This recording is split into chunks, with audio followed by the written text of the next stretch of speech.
কে ভাইস্তে এত মন খারাপ কে? কি হয়েছে? আচ্ছা কি কম দুঃখের কথা।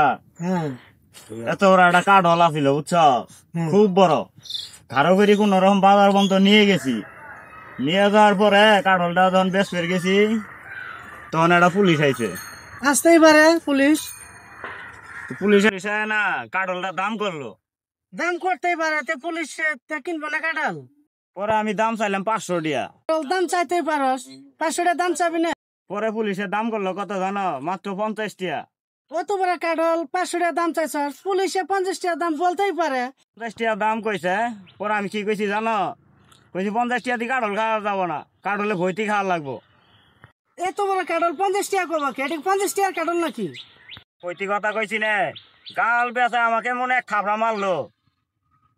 থাবড়া মারতেই পারে, তুই পুলিশের সাথে বেয়াদবি করছস, তো তোমার কি এভাবে চুম্মা দিব? কি করছে চাচা জানো? ঘাট ধরি আমাকে থানাত নিয়ে গেছে গা। থানাত নিয়ে যাব না পুলিশে? তোমার কি শ্বশুর বাড়ি নিয়ে যাব? পুলিশে তোমার শ্বশুর হয় নাকি? এরপরে কি করলো চাচা জানো? একটা দারোগা আইলো, আয় আমাকে ছাড়ি দিল। কথা আসবে, দারোগা ডিউটি আছে না? দেখতে হবে না ভাতিজাটা কার? সৈয়দ বংশের পোলাপান। চাচা তুমি দু মাইলেই থাও, তলে তলে টেম্পু চালাও, আমি জানি না।